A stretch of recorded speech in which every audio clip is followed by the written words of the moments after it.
सभी अभ्यर्थियों का, शिक्षार्थियों का स्वागत है। जो भी टीजीटी, पीजीटी की तैयारी कर रहे हैं, उनके लिए यह कक्षा है। हिंदी साहित्य का इतिहास अभी चल रहा है और हिंदी साहित्य के इतिहास में हम लोग भक्ति काल पढ़ रहे हैं, ठीक है? और भक्ति काल के अंतर्गत आज राम काव्य पर हम लोग चर्चा करेंगे, समझेंगे और कुछ महत्वपूर्ण बिंदुओं को लिखेंगे। भक्ति काल, देखिए मैं कुछ कुछ लिख रहा हूं। तो आज का विषय बिंदु है, वह है भक्ति काल। देखा जाए, भक्ति काल में आज हम लोग राम काव्य पढ़ रहे हैं।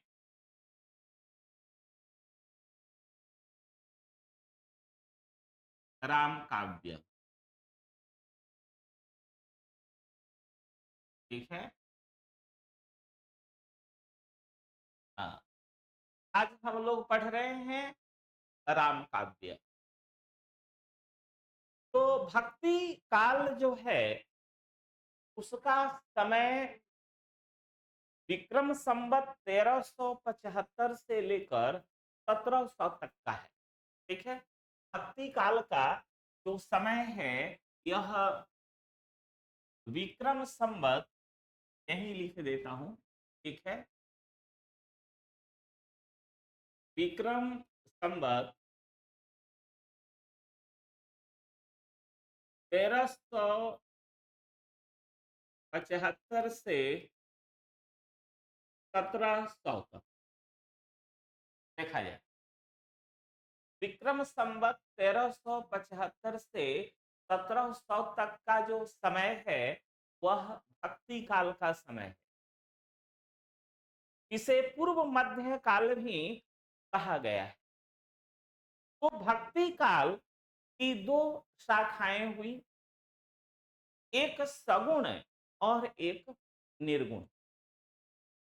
तो सगुण भक्ति के अंतर्गत जो भक्त हुए, वे ईश्वर के साकार रूप की उपासना किए, जैसे राम, कृष्ण, ये सब जो विष्णु के अवतार हैं, इनकी उपासना किए।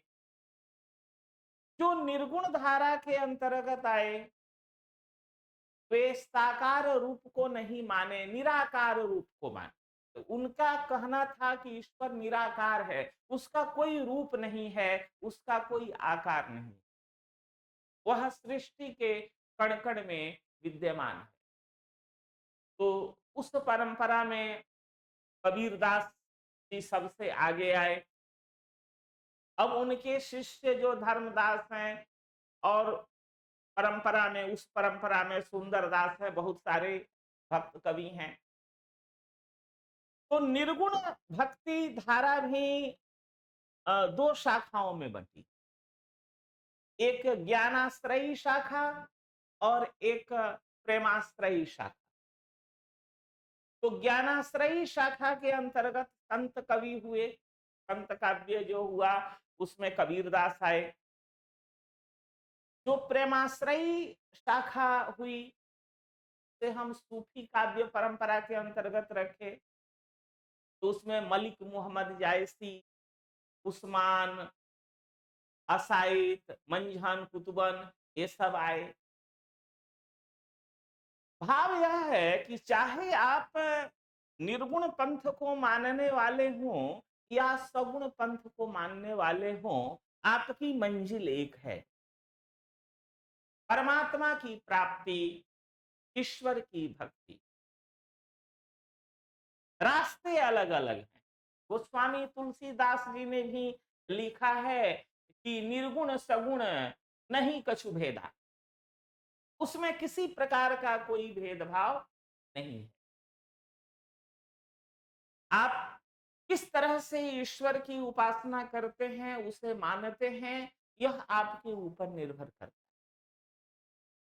तो सगुण भक्ति धारा जो है, वह दो भागों में बंटी, एक राम भक्ति शाखा और दूसरी कृष्ण भक्ति।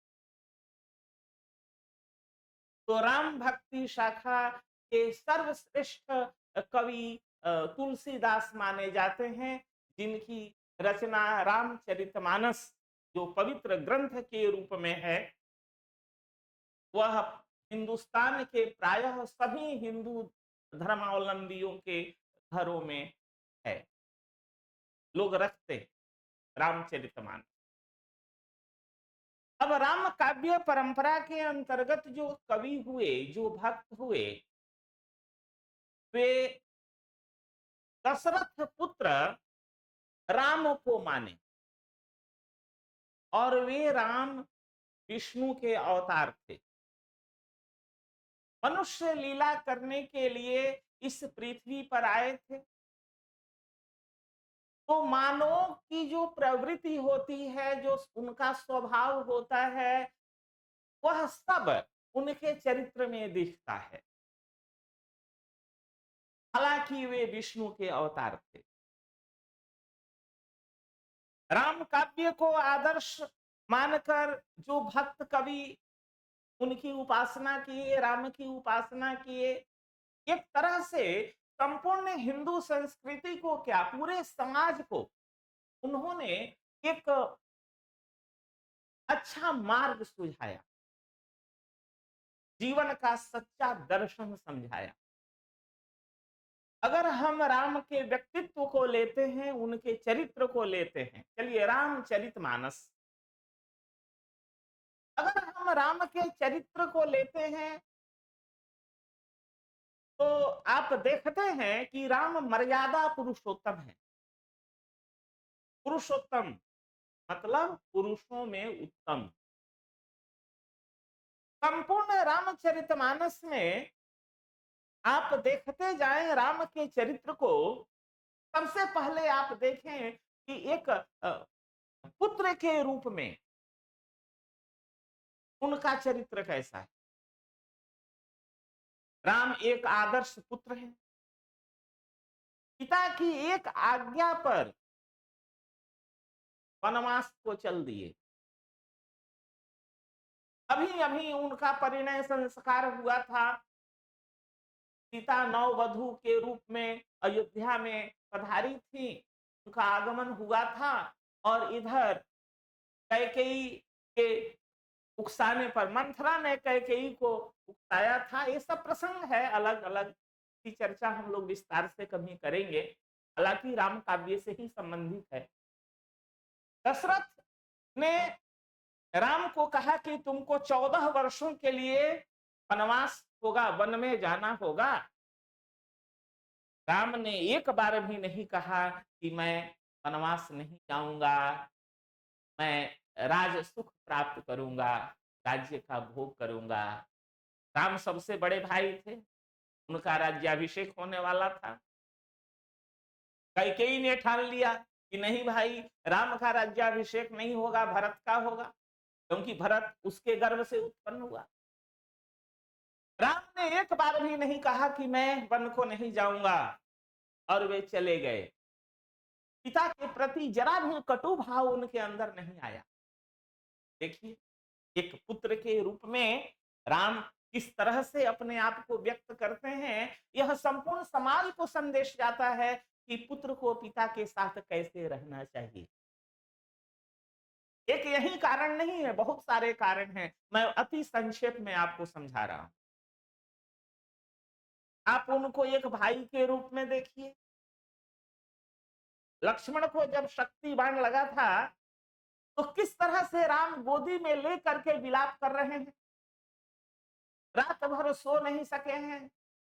हनुमान जी संजीवनी बूटी लेकर आते हैं, लक्ष्मण के प्राणों की रक्षा होती है, ये सारी बातें हैं। लेकिन एक भाई के प्रति भाई का प्रेम, यह प्रसंग देखिए। थोड़ा सा और पहले चले जाइए, पंचवटी में जब भरत मिलाप होता है राम से, भरत सब कुछ त्याग करके राम से मिलने आते हैं। लक्ष्मण को भरत पर बहुत गुस्सा आ रहा है। राम कैसे समझाते हैं, भरत से कैसे मिलते हैं। कैकेयी के मन में अनुताप है कि मैंने राम को वनवास दे दिया है, वह अब पश्चाताप की अग्नि में जल रही है, लेकिन राम के मुख से कभी आपने कटु वचन नहीं। अब माता के प्रति एक पुत्र का क्या कर्तव्य है, पिता के प्रति पुत्र का क्या, एक भाई के प्रति भाई का क्या कर्तव्य। सीता का हरण करके जब रावण ले गया तो अपनी पत्नी की रक्षा के लिए राम को रावण से युद्ध करना पड़ा। रावण का संपूर्ण संहार करके सीता को लेकर के वापस राम आते हैं, उनका राज्याभिषेक भी होता है। बीच बीच में कुछ प्रसंगों को मैं नहीं जोड़ पा रहा हूं, कहीं से कहीं चला जा रहा हूं, तो आप उसे समझते चलिए। देखिए वहां किस तरह से राम अपनी पत्नी की रक्षा का व्रत लेते। ये मध्य काल का समय है जब राम रावण युद्ध हुआ था। चलिए उस समय बहुत सारे राजा जो हैं, मतलब कि तुलसीदास ने जो रामचरितमानस लिखा है वह मध्यकाल का समय है। और जिस राम को राजा के रूप में उन्होंने प्रतिष्ठापित किया है, उस समय एक राजा की कई पत्नियां हुआ करती थी। राम ने एक पत्नी व्रत का पालन किया। एक आदर्श पति के रूप में आप उन्हें देखिए, एक आदर्श भाई के रूप में देखिए, एक आदर्श पुत्र के रूप में देखिए, एक आदर्श राजा के रूप में। राम राज्य जिसमें किसी प्रकार का कोई कष्ट, दैहिक दैविक भौतिक तापा, किसी प्रकार का ताप नहीं था, लोगों में किसी प्रकार का कष्ट व्याप्त नहीं था। ऐसा राज्य, ऐसे राज्य की परिकल्पना राम राज्य में हुई। राम राज्य में लोगों के घरों में ताले नहीं लगते थे, क्योंकि लोगों को इतना विश्वास था कि हमारी संपत्ति जो जहां है वैसी रहेगी। राम राज्य में चोरियां नहीं हुआ करती, कोई किसी को सताता नहीं था। यह है राम राज्य। एक राजा के रूप में देखिए राम को। तो रामचरितमानस जो है, जो राम काव्य है, संपूर्ण राम के उज्जवल चरित्र को दर्शाता है, चरित्र के उज्जवल पक्ष को दर्शाता है। राम मर्यादा पुरुषोत्तम है। निषाद राज केवट को देखिए जो दलित है। समाज में दलितों की स्थिति कितनी दयनीय थी, निंदनीय थी, उसको राम मित्रवत गले लगाते हैं। बाली जो भाई को सता रहा था, भाई को बाली से मुक्ति दिलवाते हैं, सुग्रीव को मित्र बनाते हैं। एक बंदर प्रजाति के सुग्रीव को मित्र बनाते हैं। उनकी सेना में बंदर भालू हैं। ये समझिए अन्य जीवों के प्रति, मानवेतर प्राणियों के प्रति मनुष्य के हृदय में कितना प्रेम होना चाहिए, उसका क्या कर्तव्य होना चाहिए। जो जो अन्य जीव जंतु हैं उनके प्रति मनुष्य के हृदय में कितनी दया होनी चाहिए, इसको भी आप देखिए। तो राम का जो चरित्र है वह इतना आदर्श है, इतना सुंदर है कि एक तरह से हम लोगों के लिए वह मार्गदर्शन है। तो आज हम लोग राम काव्य की चर्चा करते हैं। राम भक्ति में सबसे पहले तो रामानुजाचार्य आते हैं, जिन्होंने राम भक्ति परंपरा को आगे बढ़ाया। उसी में फिर रामानंद का नाम आता है, विष्णुदास का नाम आता है, अग्रदास है, ईश्वरदास है, तुलसीदास है, प्राणचंद्र चौहान है, केशवदास है, बहुत सारे कवियों की स्तुति है इसमें। तो हम लोग राम काव्य के बारे में, राम काव्य की कुछ विशेषताएं, उसकी चर्चा लोग कर लेते हैं, उसकी विशेषताओं की बात कर लेते हैं कि भक्त कवि जो थे वे वैष्णव थे और विष्णु भगवान के साकार रूप के उपासक। ठीक है, लिखा जाए।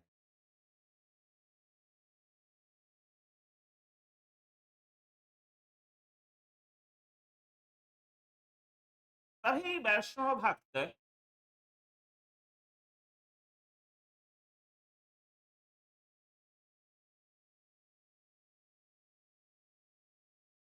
सभी वैष्णव भक्त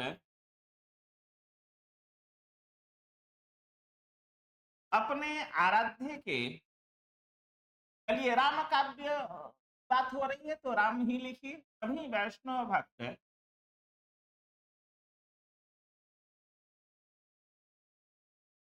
अपने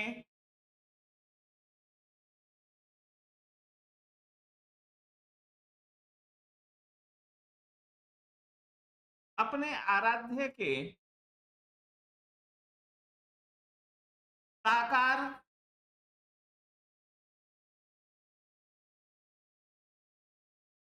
रूप के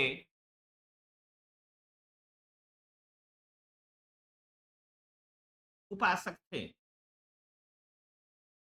कुछ विशेषताएं,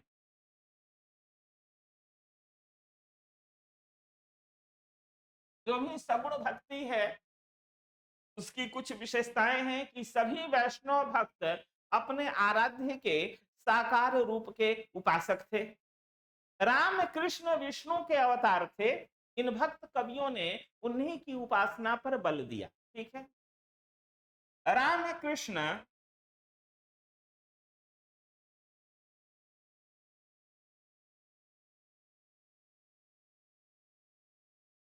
राम कृष्ण विष्णु के अवतार थे।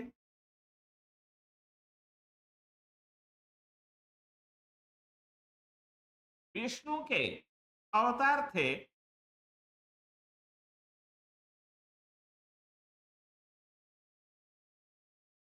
तथा तथा सगुण भक्तों ने तथा सत्य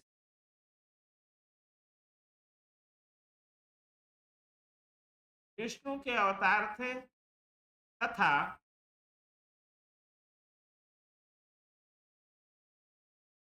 सभी सगुण भक्तों ने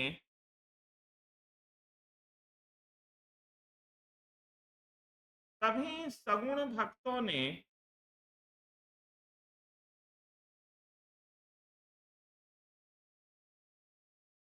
इन्हीं की उपासना पर बल दिया।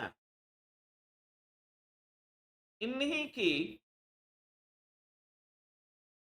उपासना पर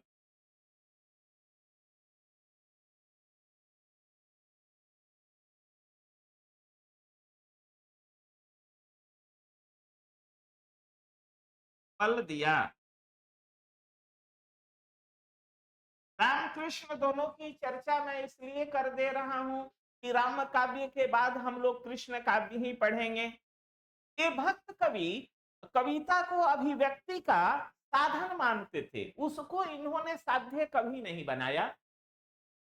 ये भक्त कवि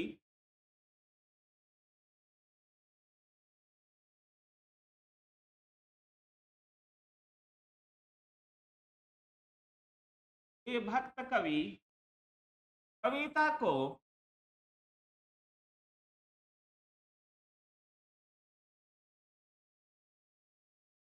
अभिव्यक्ति का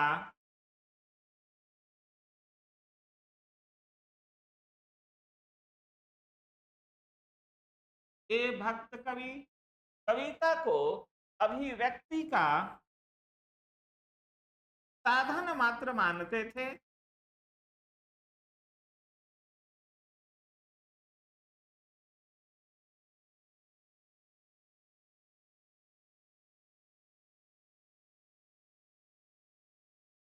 मानते थे उसको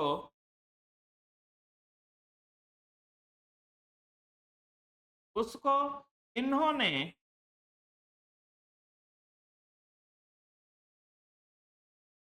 साध्य कभी नहीं बनाया। साध्य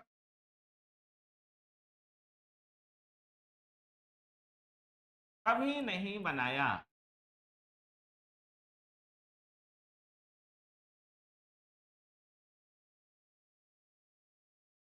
जितने भी भक्त कवि हुए सबने कविता को अभिव्यक्ति का एक साधन बनाया, एक माध्यम बनाया। आप निर्गुण भक्ति धारा में भी चले जाएं, कबीर को ही ले तो उसने अगर हिंदुओं को कहता है कि पाहन पूजे हरि मिले तो मैं पूजूं पहाड़, अताते वह चक्की भली की है। अगर वह मुसलमानों को कहता है कि काकड़ पाथर जोरी के मस्जिद लई चुनाए, ता चढ़ी मुल्ला बांग दे क्या बहरा हुआ खुदाए, तो यह क्या है? अभिव्यक्ति का माध्यम है। वह कविता के माध्यम से अपनी बात रखना चाहता है कवि कि लोग बड़े सरल भाव से रुचि पूर्वक उसे स्वीकार कर लेंगे, समझ लेंगे। तो भक्त कवियों ने कविता को अभिव्यक्ति का माध्यम बनाया, एक तरह से साधन बनाया, उसको साध्य नहीं बनाया। तो वैष्णव भक्त कवि सच्चे अर्थों में जनता के कवि थे। जो भी लिखते थे स्वांतः सुखाय पर हिताय होता था। ठीक है, लिखिए, वैष्णव कवि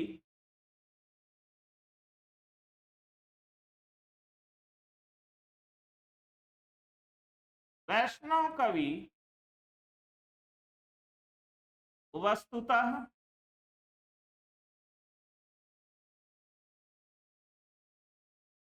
जनता के कवि थे।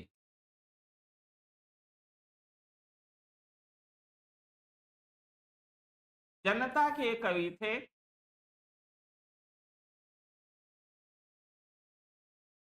वे जो कुछ लिखते थे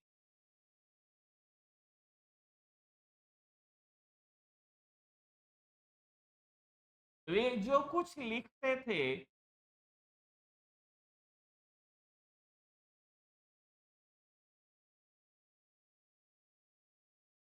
वे जो कुछ लिखते थे स्वांतः सुखाय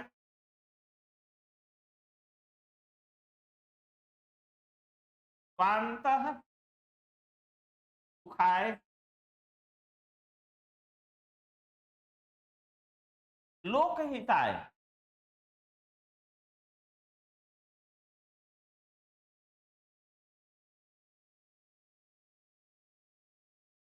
लोकहिताय होता था। बहुत महत्वपूर्ण बातें हैं ये, देखा जाए। वैष्णव कवि वस्तुतः जनता के कवि थे। वे जो कुछ लिखते थे स्वांतः सुखाय लोकहिताय होता था। स्वांतः सुखाय का क्या मतलब है? ऐसी रचना जो अपने आप को सुख दे। सबसे पहले तो जो कवि होता है उसकी जो रचना होती है, तो उस रचना से उस कवि को सुख प्राप्ति होती। लोकहिताय, दूसरों के हित के लिए, संसार के हित के लिए भी वह रचना होती है। क्योंकि कविता में सत्यम शिवम सुंदरम का भाव होता है। तो जहां सत्य है वहीं शिवत्व है, कल्याण का भाव है। जहां सत्य भी है, शिवत्व भी है, वहीं पर सुंदरत्व है। वह सुंदर है।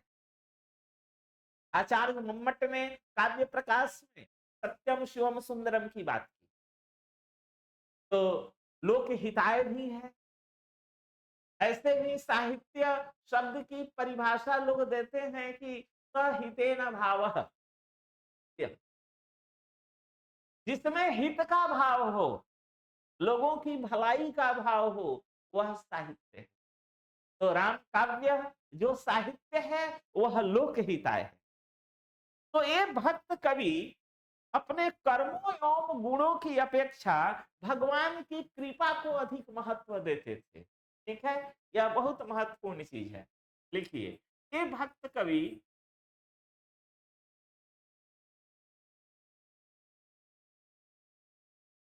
ये भक्त कवि अपने अपने कर्मों व गुणों की अपेक्षा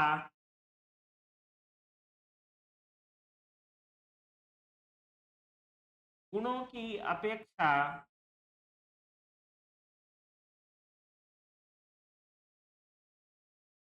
ईश्वर की कृपा को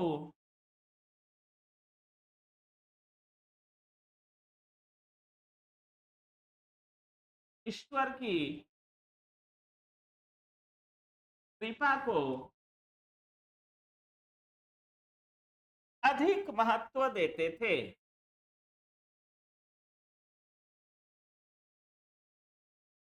अधिक महत्व देते थे।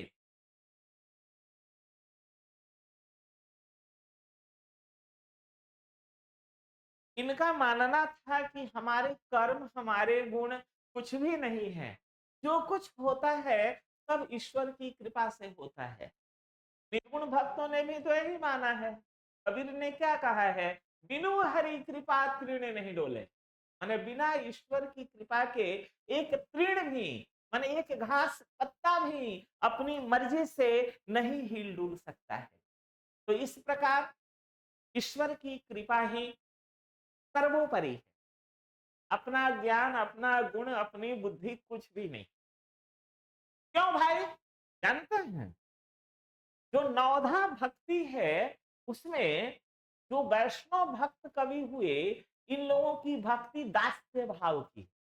देखिए तुलसीदास, ठीक है, जैसे नंददास, परमानंद दास, तो ये सब क्या है? दास।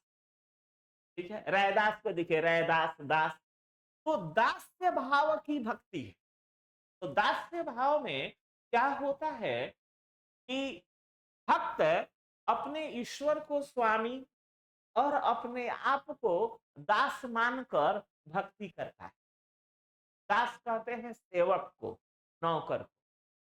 तो जो दास होता है, सेवक होता है, वह स्वामी के सामने दीनहीन अवस्था में होता है कि हम कुछ भी नहीं है, हमारे पास कुछ भी नहीं है, हम अकिंचन है, निर्बल है, बहुत गरीब है, जो है प्रभु आप ही है, और जो कुछ हो रहा है सब आपकी कृपा से हो रहा है। आप स्वामी हैं, हम दास हैं। रैदास ने क्या कहा? प्रभु जी तुम स्वामी हम दासा, ऐसी भक्ति करे रैदासा। तुलसीदास देखिए, दास्य भाव की भक्ति है। प्रभु को, राम को ये स्वामी मानते हैं और अपने आप को दास मानकर उनके चरणों में अपनी भक्ति निवेदित करते। तो यही कारण है कि जो भक्त कवि हुए वे अपने कर्मों और गुणों की अपेक्षा ईश्वर की कृपा को अधिक महत्व दिए। देखिए, भक्ति के जो 3 मार्ग बतलाए गए हैं, ज्ञान, योग और कर्म, ठीक है। तो ये 3 मार्ग हैं भक्ति के। ज्ञान भी है, योग भी है, कर्म भी है। अब कृष्ण ने गीता का जो उपदेश दिया उसमें तो कर्म योग ही। तो चाहे आप ज्ञान के माध्यम से ईश्वर की प्राप्ति करें, भक्ति के माध्यम से करें, कर्म के माध्यम से करें, जैसे भी करें, ईश्वर की कृपा जो है वह सबसे ऊपर है, वह सबसे बड़ी चीज है। जा पर कृपा राम की हुई, जिस पर राम की कृपा होगी उसका कोई कुछ नहीं बिगाड़ सकता है। चलिए, हम लोग पढ़ रहे हैं राम काव्य, और राम काव्य की भक्ति, ऐसे भक्ति काल की जो सामान्य विशेषताएं हैं उसकी चर्चा मैंने की। अब हम लोग कवियों पर आते हैं, ठीक है। सबसे पहले स्वामी रामानंद की बात हम लोग करेंगे। चलिए, सबसे पहले स्वामी रामानंद की बात करते हैं।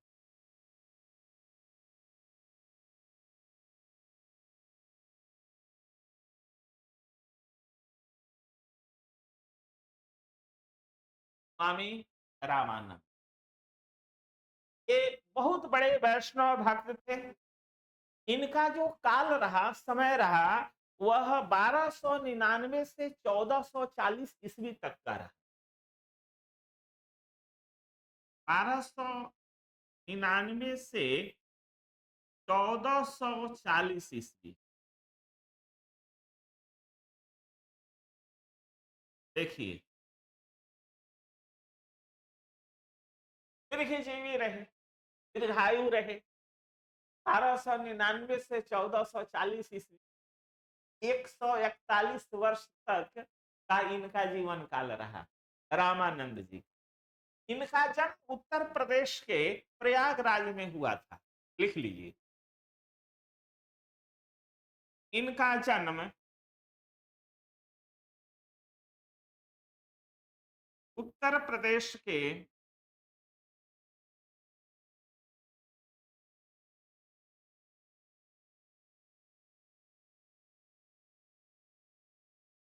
उत्तर प्रदेश के प्रयागराज में हुआ था।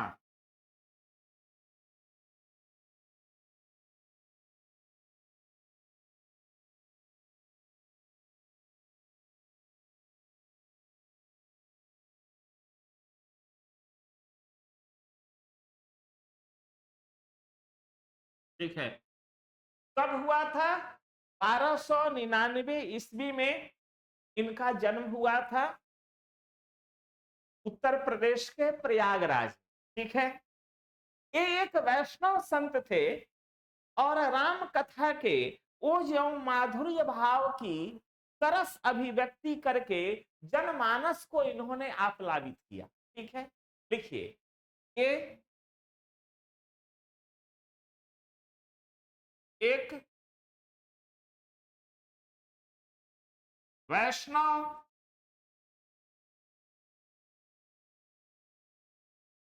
थे और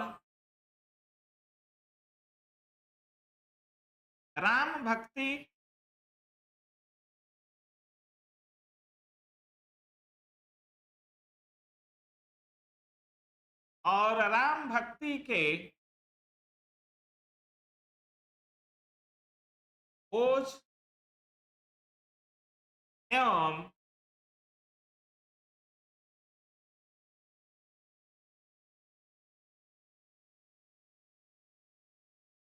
माधुर्य भाव की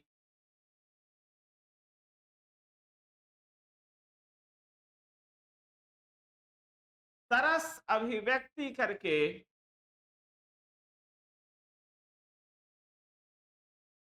तरस अभिव्यक्ति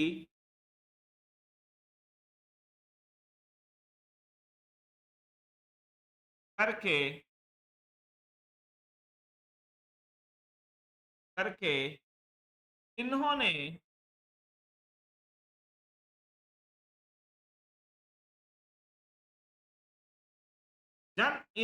संपूर्ण जनमानस को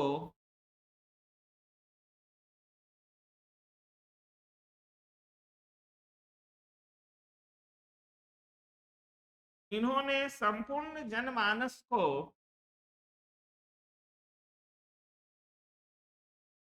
राम भक्ति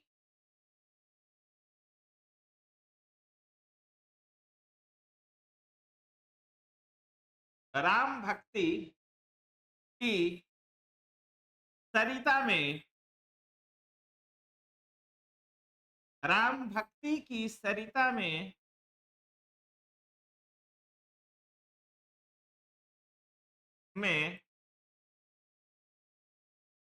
इन्होंने संपूर्ण जनमानस को राम भक्ति की सरिता में आप्लावित किया।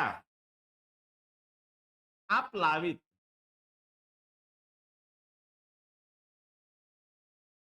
आप्लावित किया। चलिए, ठीक है, ये एक वैष्णव थे, माने वैष्णव भक्त थे और राम के ओज एवं माधुर्य भाव की सरस अभिव्यक्ति करके संपूर्ण जनमानस को राम भक्ति की सरिता में आप्लावित किए। रामानंदी संप्रदाय को पुनर्जीवित करने का कार्य इन्होंने किया। ठीक है, इनको उसका श्रेय जाता है। रामानंदी संप्रदाय लिखा जाए, रामानंदी संप्रदाय को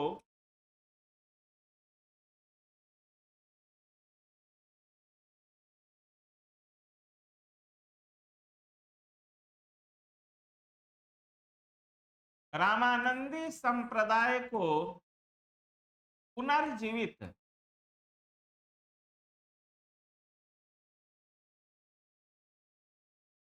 पुनर्जीवित करने का श्रेय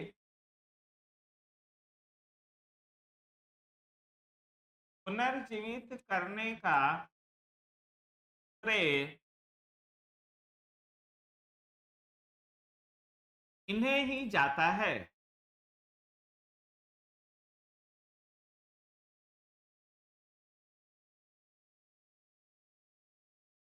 ठीक है, रामानंदी संप्रदाय को एक तरह से इन्होंने पुनर्जीवित किया।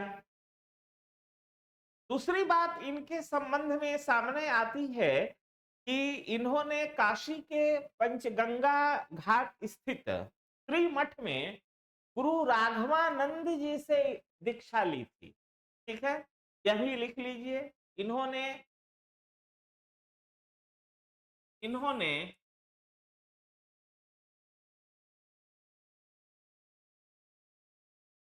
काशी में काशी में पंचगंगा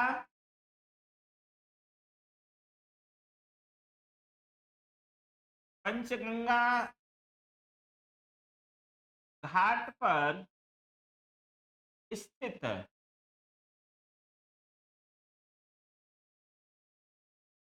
त्रिमठ में त्रिमठ में राघवानंद जी से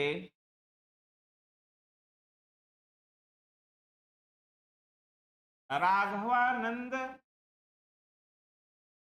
जी से दीक्षा ली थी। दीक्षा ली थी। इन्होंने काशी में पंचगंगा घाट पर स्थित श्रीमठ में राघवानंद जी से दीक्षा ली थी। इस प्रकार आप समझ गए कि रामानंद के गुरु का नाम क्या था? राघवानंद। ठीक है, कबीर इन्हीं के शिष्य थे जो जबरदस्ती रामानंद को अपना गुरु बनाए। बड़ी दिलचस्प बात है जी। कबीर का लालन पालन तो एक जुलाहे के यहाँ हुआ था ना, नीरू और नीमा के यहाँ। रामानंद जी के पास पहुंचा कबीर, कहा कि आप मुझे अपना शिष्य बना लीजिए। रामानंद ने कहा कि चल हट, जुलाहे को के लड़के को मैं अपना शिष्य बनाऊंगा, भागता है कि नहीं? यहाँ से भगा दिए। कबीर ने बहुत आग्रह किया, बहुत बार उसके संपर्क में गया, लेकिन उसको अपना शिष्य नहीं बना। कबीर जिद्दी था, ठान लिया कि आप मुझे शिष्य कैसे नहीं बनाएंगे, मैं आपको अपना गुरु बनाकर छोड़ूंगा। देखिए, पंचगंगा घाट की बात आई है ना, तो काशी में जो पंचगंगा घाट है उसकी सीढ़ियों से ब्रह्म मुहूर्त में 3 बजे भोर में रामानंद जी स्नान करने के लिए जाते थे गंगा में। आधा एक घंटा पहले ही कबीर जाकर पंचगंगा घाट की सीढ़ियों पर लेट गया चित।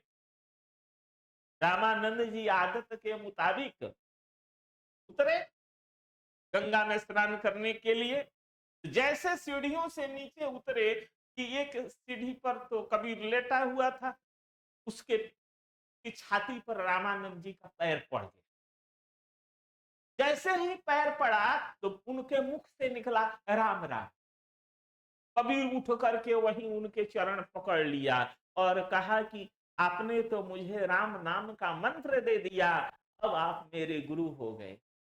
शिष्य का स्थान तो गुरु के चरणों के नीचे होता ही है, और आपने तो अपने चरणों के नीचे मुझे दबा ही दिया, अब आप मेरे गुरु हो गए। इस प्रकार रामानंद को जबरदस्ती कबीर ने अपना गुरु बनाया। लिख सकते हैं कि कबीर इन्हीं के शिष्य थे।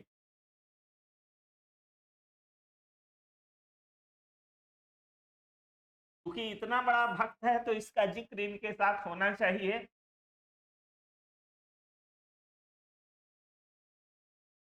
कबीर इन्हीं के शिष्य थे। किसके शिष्य थे? रामानंद के। कबीर इन्हीं के शिष्य थे। इन्होंने राम रक्षा स्तोत्र की रचना की।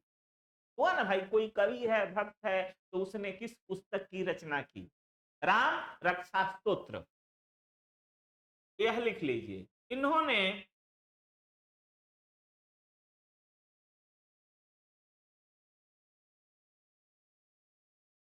राम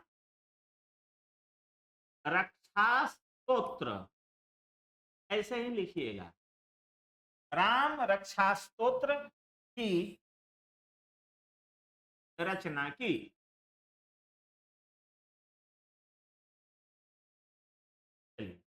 रामानंद जी के बारे में हम लोगों ने संक्षिप्त जानकारी प्राप्त की।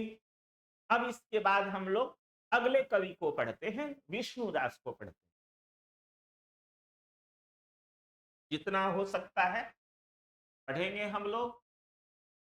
ये राम भक्त हैं विष्णुदास।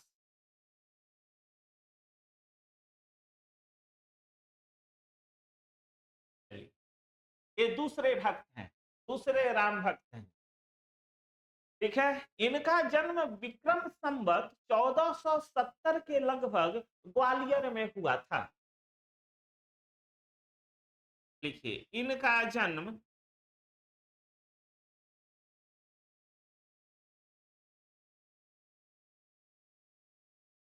विक्रम संवत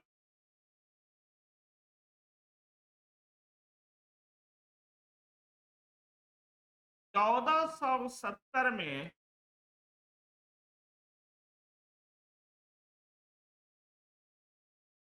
ग्वालियर में हुआ था।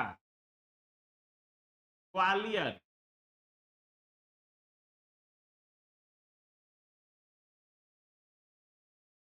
ग्वालियर में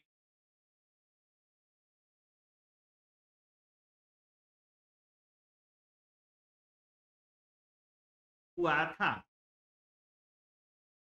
ग्वालियर में बिहारी लाल का भी जन्म हुआ था, जिन्होंने बिहारी सतसई की रचना की है ना। चलिए, बहुत बड़े बड़े कवियों की जन्मभूमि रही है ये ग्वालियर। तो इनका जन्म विक्रम संवत 1470 में ग्वालियर में हुआ था।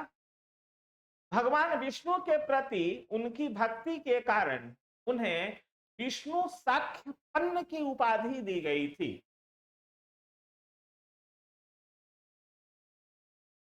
विष्णु की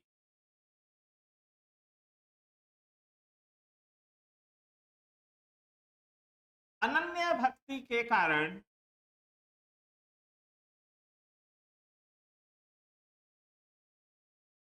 अनन्य भक्ति के कारण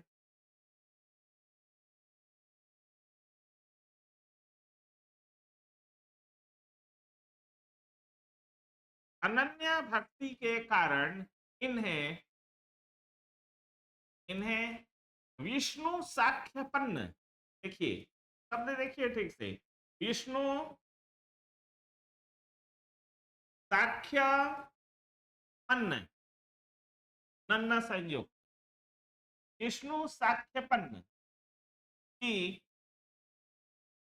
इसको सिंगल इन्वर्टर का घेर दीजिए, पता चलेगा। हाँ, विष्णु साख्यपन्न की, विष्णु की अनन्य भक्ति के कारण इन्हें विष्णु साख्यपन्न की उपाधि दी गई थी।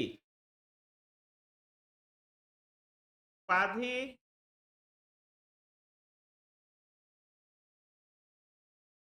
दी गई थी, विष्णु साख्यपन्न की इन्हें उपाधि दी गई थी। इन्होंने रामायण कथा नामक ग्रंथ लिखा, जो 3 विशाल कांड और 18 सर्गों में रचित है। रामायण कथा नामक ग्रंथ लिखा। देखिए, इन्होंने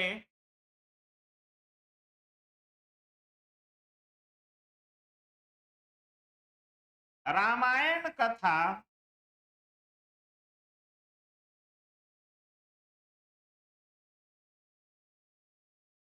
रामायण कथा नामक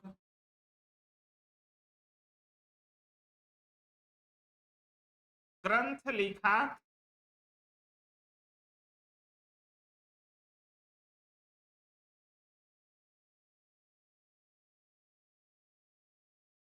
ग्रंथ लिखा जो तीन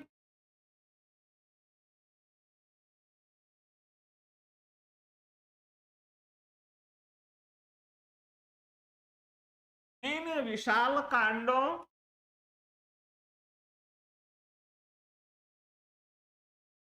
और 18 सर्गों में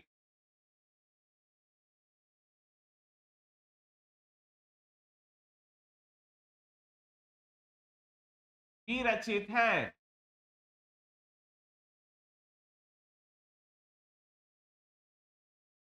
18 सर्गों में भी रचित है। तीन विशाल कांडों और 18 सर्गों में रचित है।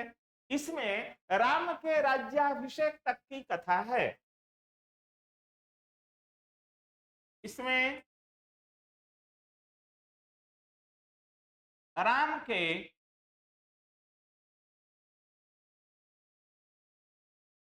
राज्याभिषेक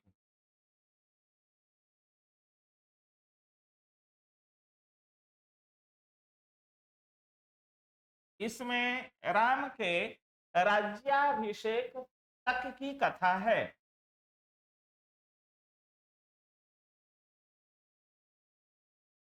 तक की कथा है।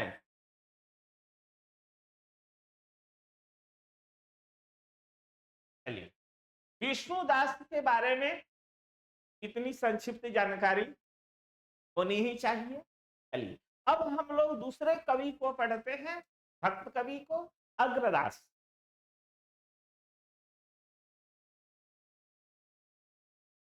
अग्रदास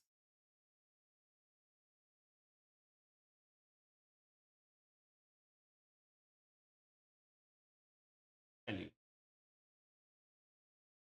अग्रदास का जन्म 15वीं शताब्दी में, 15वीं शताब्दी के उत्तरार्ध में माना जाता है। ठीक है, लिखिए, इनका जन्म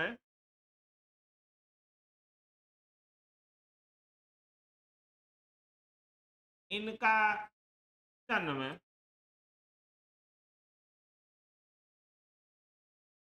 15वीं शताब्दी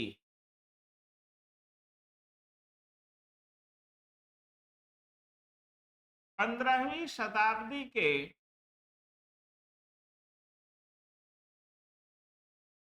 उत्तरार्ध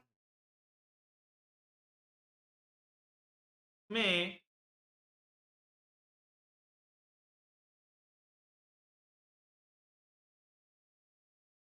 माना जाता है।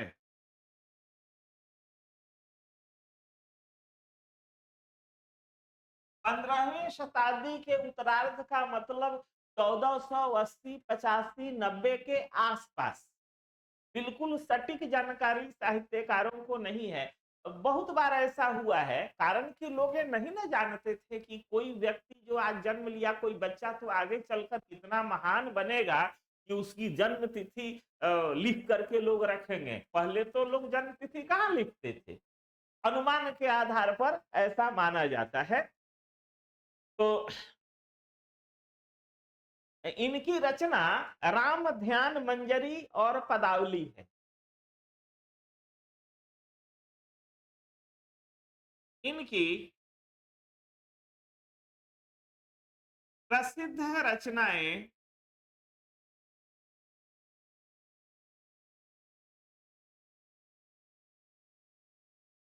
इनकी प्रसिद्ध रचनाएं, अच्छा यहां मिट गया, ठीक, ठीक हो गया। इनकी प्रसिद्ध रचनाएं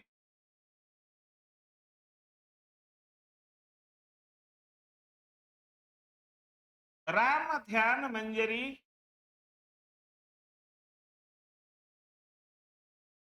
राम ध्यान मंजरी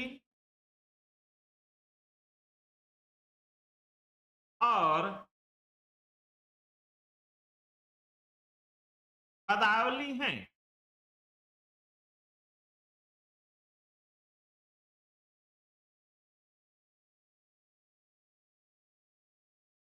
पदावली में राम की भक्ति से संबद्ध है इनके पदों का, इनकी कविताओं का संग्रह है। ठीक है। ये कृष्णदास पैहारी के शिष्य थे और रसिक संप्रदाय के संस्थापक आचार्य भी माने जाते हैं। ये कृष्णदास ये कृष्णदास पैहारी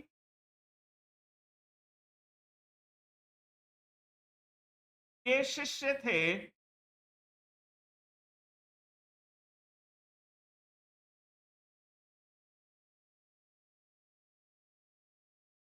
ये कृष्णदास पैहारी के शिष्य थे।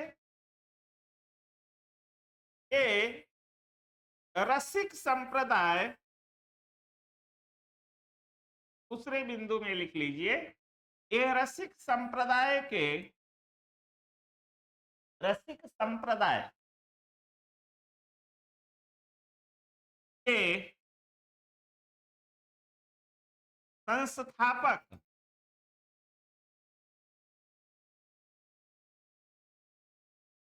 संस्थापक आचार्य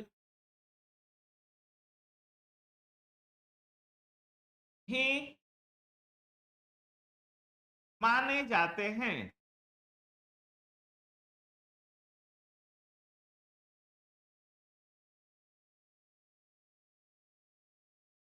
ये रसिक संप्रदाय के संस्थापक आचार्य भी माने जाते हैं।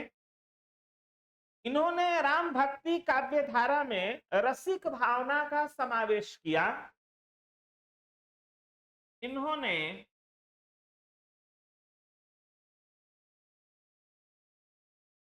राम भक्ति काव्य धारा में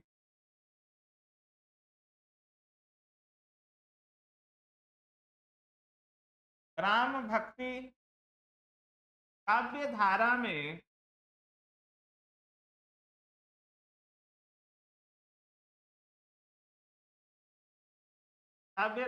में रसिक भावना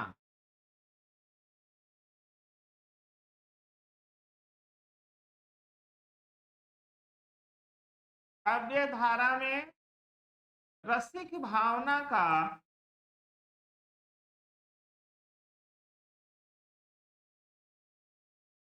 समावेश किया।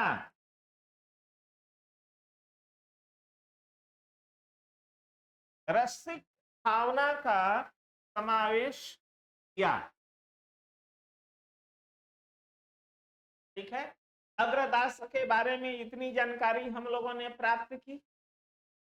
ठीक है। अब हम लोग अगले कवि ईश्वर दास के बारे में थोड़ी सी जानकारी ले लेते हैं।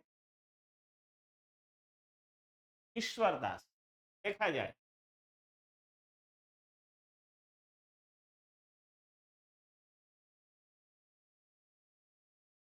राम भक्त कवि ईश्वर दास। ठीक है। 1480 से लेकर 1550 ईस्वी तक का इनका काल है।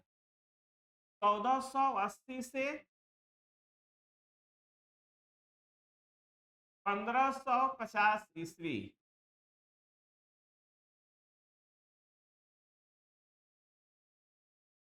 चलिए, 1480 से 1550 ईस्वी तक का इनका काल है। ईश्वर दास की राम कथा से संबद्ध है दो रचनाएं हैं, भरत मिलाप तथा अंगद पैज। ठीक है। ईश्वर दास की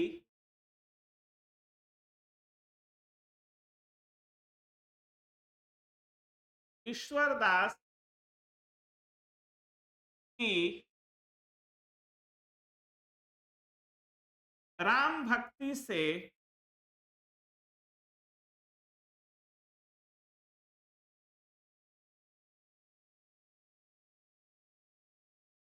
ईश्वर दास की राम भक्ति से संबद्ध है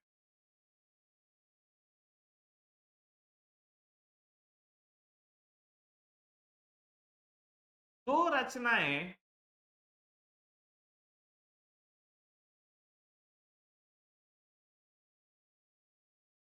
दो रचनाएं हैं। Bharat Milap, Bharat Milap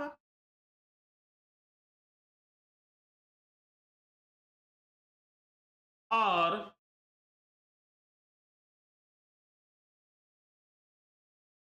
Angad page, Angad page.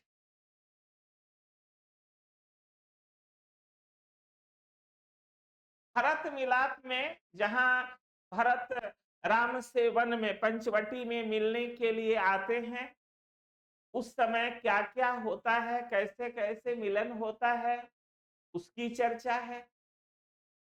फिर अंगद पैज में जब अंगद रावण के दरबार में जाते हैं राम का संदेश लेकर, जहां वे अपने पैर रख देते हैं, कहते हैं कि तुम लोग तो बहुत बलशाली हो, कोई आकर के मेरे पैर तो उठा दो ऊपर, मैं मान जाऊंगा, सीता को यही छोड़ जाऊंगा। उसे प्राप्त करने की कोशिश राम बिल्कुल नहीं करेंगे।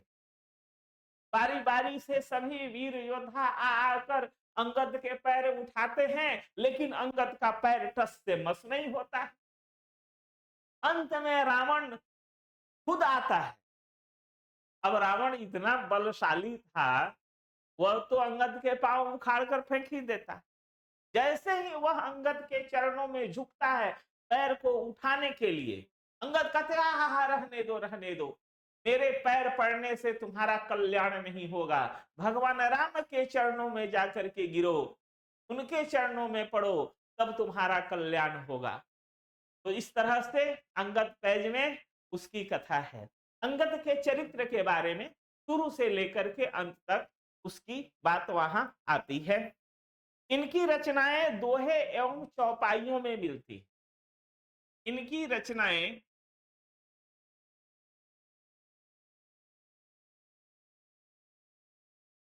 लिख लीजिए, इनकी रचनाएं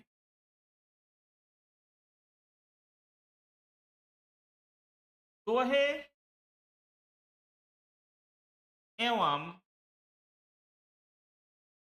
दोहे एवं चौपाइयों में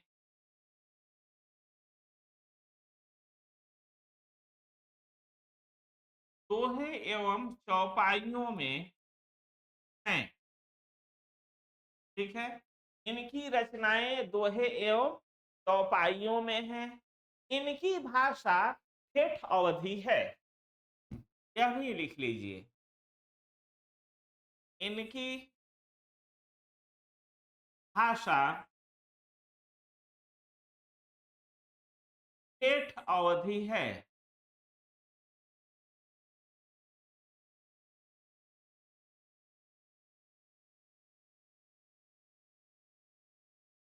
ठेठ अवधि का क्या मतलब हुआ? जहां अवधि बोली जाती है अयोध्या और उसके आसपास के क्षेत्रों में, तो ग्रामीण परिवेश में, ग्रामीण क्षेत्रों में जिस तरह से अवधि लोग बोलते हैं, तो वह ठेठ अवधि है। और उस अवधि का प्रयोग ईश्वर दास ने अपनी रचनाओं में किया है, उसको माध्यम बनाया। ऐसे जितने भी राम काव्य हैं अवधी भाषा में ही लिखे गए हैं, कहीं कहीं ब्रज भाषा का प्रयोग मिलता है। तो दो ही भाषाएं उस समय प्रचलित थी, अवधी और ब्रज। तो राम काव्य जितने भी लिखे गए उसमें अवधी और ब्रज भाषाओं चर्चा है। अवधी और ब्रज में राम काव्य लिखे गए, लेकिन सर्वाधिक अवधी भाषा में लिखे।